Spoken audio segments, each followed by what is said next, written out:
السلام علیکم ورحمۃ اللہ وبرکاتہ۔ محترم بزرگوں، دوستوں، عزیز ساتھیوں اور پیاری ماؤں بہنوں، اللہ تعالیٰ کی ذات سے قوی امید ہے کہ انشاءاللہ آپ تمام حضرات بخیر و عافیت ہوں گے۔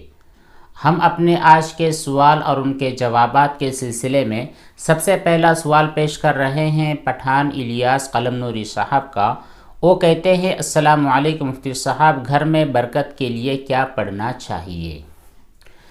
گھر میں، کاروبار میں، زندگی میں، تمام چیزوں میں خیر و برکت کا طالب ہر ایک انسان ہے۔ ہر ایک شخص کی خواہش یہ ہوتی ہے کہ میری عمر میں برکت ہو، میرے اولاد میں برکت ہو، میرے کاروبار میں برکت ہو، میں جو کچھ کام کروں وہ سب کام برکت سے بھرا ہوا ہو، ہمارے گھر میں پیار و محبت ہو۔ ان تمام چیزوں کا ایک ہی نسخہ ہے، وہ یہ ہے کہ ہم اللہ تبارک و تعالیٰ کی اطاعت کے ساتھ زندگی گزاریں۔ ہم اپنے گھروں کو نمازوں سے خالی نہ رکھیں، ہم خود پانچوں اوقات کی نماز کی پابندی کریں۔ گھر کی جو خواتین ہیں وہ خواتین بھی نمازوں کی پابندی کریں۔ اسی کے ساتھ ساتھ روزانہ قرآن کریم کی تلاوت ہمارے گھر میں ضرور بالضرور ہو۔ ان دونوں کاموں کی وجہ سے ہمارے گھر میں خیر و برکت ہوگی۔ اسی طرح روزانہ کچھ نہ کچھ صدقہ ہم اپنے گھر والوں کی طرف سے، پورے رشتہ داروں کی طرف سے، اپنی طرف سے، اپنے مال کی اور اپنے جان کی صدقے کی نیت سے کچھ رقم ضرور بطور صدقہ نکالے۔ انشاءاللہ ہر قسم کی خیر و برکت آپ کو نصیب ہوگی۔ السلام علیکم ورحمۃ اللہ وبرکاتہ۔ مفتی صاحب، بارش کے موسم میں بائک چلاتے وقت کیچڑ والا پانی، اس کے چھینٹے اڑ کر بدن اور کپڑے پر لگ جاتے ہیں۔ کہیں پر نجس گوبر وغیرہ بھی ملا ہوتا ہے۔ جسم اور کپڑے پر صرف مٹی نظر آنے کی وجہ سے نجاست کا اثر معلوم نہیں ہوتا ہے، تو کیا پاک ہے یا پھر ناپاک؟ اس لیے کہ اس سے بچنا بہت زیادہ مشکل ہوتا ہے۔ حافظ محمد گلریز، ارریہ، بہار۔ دیکھیے، جو بارش کا موسم ہوتا ہے اس میں عام طور پر بارش کی وجہ سے راستے اور ہمارے آنگن اور گھر یہ سب ملوث ہو جاتے ہیں۔ جہاں دیکھو وہاں پر پانی اور کیچڑ نظر آتا ہے۔ خاص طور پر جو دیہات والے علاقے ہوتے ہیں، یہاں پر کیچڑ اس طرح بکھر جاتا ہے کہ اس سے بچ پانا، اپنے جوتے اور چپلوں کو بچانا، اپنے کپڑے اور جسم کو بچانا انتہائی مشکل ہو جاتا ہے۔ اس لیے ایسی تمام صورتوں میں حکم یہ ہے کہ جو بارش کا پانی ہوتا ہے اور وہ زمین پر بکھر جاتا ہے، اس کی وجہ سے کیچڑ وغیرہ بن جاتا ہے، تو یہ ناپاک نہیں ہوتا ہے۔ ہاں، جب تک کسی ناپاکی کے ملنے کا یقین نہ ہو جائے۔ یقین ہونے کے بعد اور وہ جو ناپاک اور گندا کیچڑ ہے آپ کے بدن یا کپڑے پر لگ گیا ہے، تو اس صورت میں اتنی جگہ کا ہی دھونا ضروری ہوتا ہے۔ ورنہ جب تک آپ کو کسی کیچڑ کے بارے میں یقینی طور پر علم نہ ہو کہ یہ ناپاک ہی ہے، تو ایسی صورت میں وہ کیچڑ ہرگز ناپاک نہیں ہوگا۔ اگر وہ آپ کے کپڑے پر لگ جاتا ہے، آپ کے بدن پر یا چپل وغیرہ پر لگ جاتا ہے، تو نظافت کا تقاضا یہ ہے کہ آپ اسے صاف کر لیں۔ البتہ اگر آپ نے اس کو صاف نہیں کیا، ویسے ہی نماز ادا کر لی، تو آپ کی نماز بلا شبہ درست ہو جائے گی، کسی قسم کی گناہ والی بات نہیں ہوگی۔ اگر کوئی شخص امام صاحب کے ساتھ نماز پڑھ رہا ہے لیکن نماز پوری ہونے سے پہلے نماز کے دوران ہی بہت سخت بارش آ جائے اور ہم باہر کھڑے ہوئے ہیں، ہم بارش کو برداشت نہیں کر پا رہے ہیں، تو اس صورت میں نماز توڑنا جائز ہے یا جائز نہیں ہے؟ ضمیر پٹھان۔ دیکھیے ضمیر صاحب، نماز کی ادائیگی کے وقت، جس وقت آپ امام صاحب کی اقتداء میں ہیں، مسجد کے باہر نماز ادا کر رہے ہیں، آپ کے اوپر کوئی ٹین یا شیڈ وغیرہ کا نظم نہیں ہے، ڈائریکٹلی آپ بارش میں کھڑے ہیں اور اتنی زیادہ سخت بارش ہوئی کہ آپ وہاں پر رک ہی نہیں سکتے ہیں۔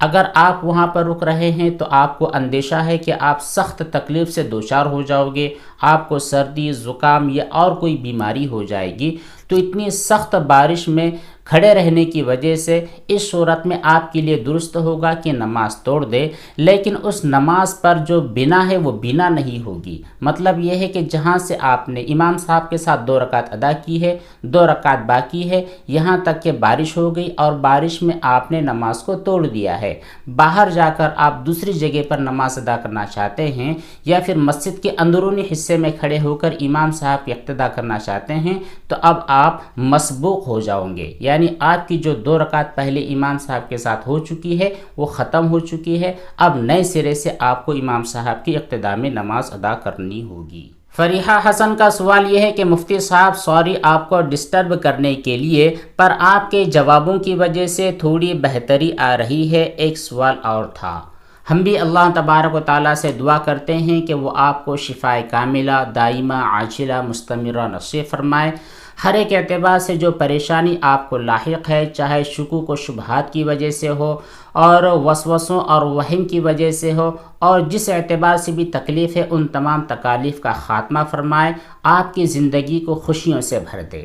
خیر، آپ کا سوال یہ ہے کہ اگر ناپاکی کسی جگہ پر مان لیجئے پکی لگی ہوئی ہوگی، پر صرف شک اور وہم کی وجہ سے، اور شرعی حکم جیسے کہ ہمیں اپنی آنکھوں سے اس کو نہیں دیکھا ہے اور کسی عادل شخص نے بھی نہیں بتلایا ہے، اور نہ ہی وہاں پر بدبو وغیرہ ہے، تو اسے پاک مانیں گے یا پھر ناپاک سمجھیں گے؟ دیکھیے، جب کوئی چیز ہے، مان لیجیے آپ واش روم میں بیٹھے ہیں، آپ کے پاس پانی ہے جس سے آپ استنجا کرنے والے ہوں، پانی کی حقیقت یہ ہوتی ہے کہ وہ اپنی ذات کے اعتبار سے پاک ہوتا ہے، ناپاک نہیں ہوتا ہے۔ اس لیے ہمارے یقین کا پہلو یہ ہوتا ہے کہ یہ پانی پاک ہی ہے، اور شک کا پہلو یہ ہوتا ہے کہ ہو سکتا ہے اس میں کوئی نجاست گر گئی ہو۔ اور چونکہ آپ نے بھی کہا ہے کہ کسی بھی چیز کے بارے میں آپ کو یقین ہے کہ یہ چیز پاک ہے، لیکن شک ہوتا ہے کہ ہو سکتا ہے یہ چیز ناپاک ہو، تو یہاں پر جو شک کا پہلو ہوتا ہے، اس شک کے پہلو کی طرف آپ کو بالکل دھیان اور توجہ نہیں کرنی ہے۔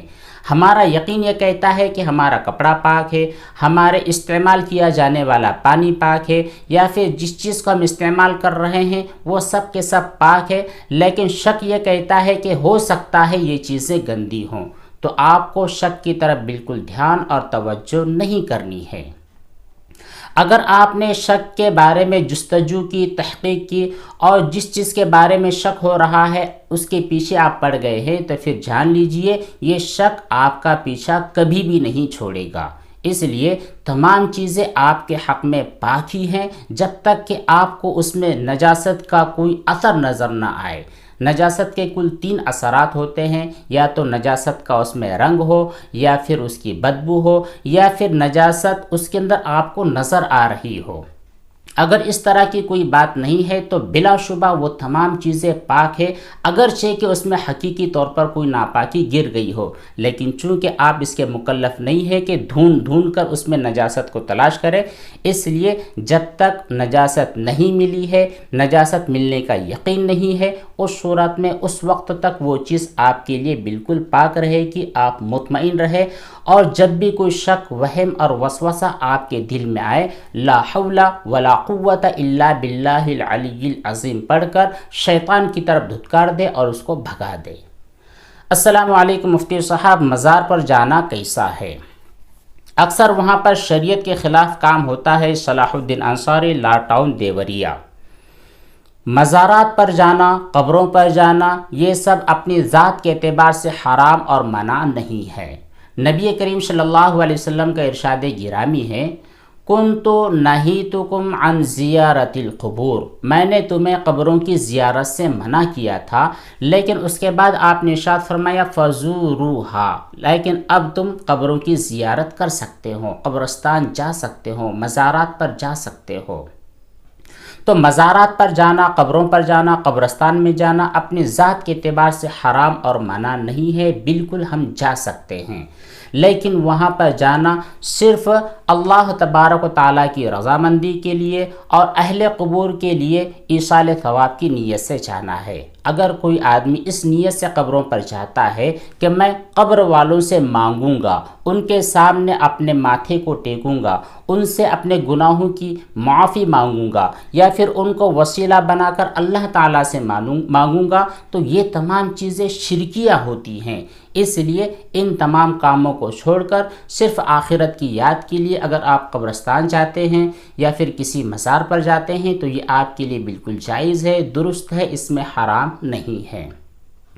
اور اگر آپ کسی قبر پر جاتے ہوں، کسی مزار پر جاتے ہوں خاص موقع پر، جبکہ وہاں پر عرس اور میلے لگے ہوتے ہیں، تو ایسے وقت میں جانا آپ کے لیے مناسب نہیں ہے، کیونکہ وہ ایک پیریڈ ہوتا ہے، ایک مخصوص تاریخ ہوتی ہے، وہ چند دن ہوتے ہیں جہاں پر میلے وغیرہ لگتے ہیں، تو وہاں پر عام طور پر لوگ شرکیہ کاموں میں ملوث ہوتے ہیں۔ ایسے موقع پر آپ وہاں جا کر ان لوگوں کی زینت کے اندر اضافہ نہ کریں۔ اس تاریخ کے علاوہ، اس ڈیٹ کے علاوہ عرس وغیرہ کی تاریخوں کے بعد آپ جا سکتے ہیں۔ ولید احمد کہتے یہ ہیں کہ السلام علیکم مفتی صاحب، میرا سوال یہ ہے کہ اگر ناپاک پانی کنویں میں گر جائے تو اس صورت میں کیا کریں گے؟ آپ نے غالباً ایسے کنویں کے بارے میں سوال کیا ہے جو کہ عام طور پر ہمارے یہاں پائے جاتے ہیں، جو 10 بائی 10 سے بڑے ہوتے ہیں، 220 اسکوائر فٹ سے جو بڑے ہوتے ہیں، ایسے کنووں کے بارے میں آپ نے سوال کیا ہے۔ تو اس میں ناپاک پانی گرنے کی وجہ سے کنواں ناپاک نہیں ہوگا، آپ استعمال کر سکتے ہیں۔ اور اگر اس سے کم والا کنواں ہے، 10 دردہ یعنی 220 اسکوائر فٹ سے کم والا اگر کنواں ہے، اس میں ناپاک پانی گرنے کی وجہ سے پورا پانی نکالنا ضروری ہوتا ہے۔ شعبان اختر کا سوال یہ ہے کہ امام نماز میں سلام پھیرتے سمے سلام کو کھینچتا ہے، مقتدی جلدی سے سلام کہہ کر منہ پھیر لیتا ہے تو نماز ٹوٹ جائے گی؟ سلام کا طریقہ یہ ہوتا ہے کہ جس وقت امام صاحب السلام علیکم ورحمۃ اللہ کہتے ہوئے دائیں طرف سلام پھیرتے ہیں تو مقتدی بھی اپنا سلام کہتے ہوئے السلام علیکم ورحمۃ اللہ کہتے ہوئے دائیں طرف سلام پھیر دے۔ اور جب بائیں طرف امام صاحب سلام پھیرتا ہے تو پھر مقتدی کے لیے بھی ضروری ہے کہ وہ السلام علیکم ورحمۃ اللہ کہتے ہوئے بائیں طرف سلام پھیرے۔ اب رہا امام صاحب ذرا کھینچتے ہیں تو یہ بھی اپنے سلام کو ذرا کھینچ کر ہی پڑھے۔ بہرحال ایک طرف سلام پھیر دے، اور مقتدی کا اگر سلام امام سے پہلے ہو گیا ہے تو وہ خاموش رہے، جب دوسرا سلام اسٹارٹ کرے تو اس وقت اپنا دوسرا سلام اسٹارٹ کرے، اور جس وقت امام صاحب کے سلام کی اینڈنگ ہوتی ہے تو اس وقت اپنے سلام کو ختم کرے۔ بہرحال ضروری یہ ہوتا ہے کہ آدمی جو مقتدی ہے امام صاحب کے ساتھ ہی سلام پھیرے۔ اگر امام صاحب نے سلام پھیر دیا ہے اور ان کے سلام پھیرنے کے پہلے ہی مقتدی نے دونوں طرف سلام پھیر دیا تو اس کی نماز فاسد ہو جاتی ہے۔ امام کی متابعت کرنا ضروری ہے۔ آصف خان کہتے یہ ہیں کہ مفتی صاحب السلام علیکم۔ وعلیکم السلام ورحمۃ اللہ وبرکاتہ۔ مجھے OCD کی بیماری پچھلے 8 سال سے ہے۔ مجھے کلیننگ OCD ہے۔ صاف صفائی والے بہت سارے فزیشین ڈاکٹر سے میں نے رابطہ کیا ہے، ان کو دکھایا ہے۔ آپ مجھے کچھ پڑھنے کے لیے بتلائیے جس سے ولہان یعنی جو شیطان ہوتا ہے، پانی والا شیطان، اس سے بچنے کے لیے کوئی وظیفہ بتلائیں۔ دیکھیے، اس کا سب سے بہتر اور سب سے اعلیٰ وظیفہ یہ ہے کہ آپ اپنے شکوک اور شبہات کے اوپر بالکل اور ہرگز عمل نہ کریں۔ جب بھی کوئی وسوسہ آپ کے دل میں آتا ہے تو آپ جان لیں وہ وسوسہ آپ کے دل یا دماغ میں نہیں ہوتا ہے، بلکہ باہر بیٹھا ہوا ایک شیطان ہوتا ہے جو آپ کے ذہن میں وسوسے ڈالتا ہے۔ اس لیے آپ اپنے دل کی باتوں کے اوپر جو ایسے طہارت اور پاکی کے سلسلے میں طرح طرح کے وہم و گمان آ رہے ہیں، ان کی طرف دھیان نہ دیں، اور جب بھی کوئی خیال آئے تو اس وقت آپ اللہ تبارک و تعالیٰ سے شیطان کی پناہ مانگ لیں۔ ایک دعا ہے، اللہم انی اعوذ بک من الشیطان ونفخہ ونفثہ ومن ان یحضرون۔ یہ دعا ضرور پڑھ لیا کرے اور اپنی بائیں طرف دھتکار دے اور شیطان کو کہے کہ تو چلا جا، میں جو بھی عبادت کر رہا ہوں اللہ کی رضامندی اور اس کی خوشنودی کے لیے کر رہا ہوں، تجھ کو راضی کرنے کے لیے کچھ کام نہیں کر رہا ہوں۔ یہ تھے چند سوالات اور ان کے جوابات جو آپ کی خدمت میں پیش کیے گئے ہیں۔ اللہ تبارک و تعالیٰ سے دعا ہے کہ ہم تمام کو عمل صالح کی توفیق عطا فرمائے۔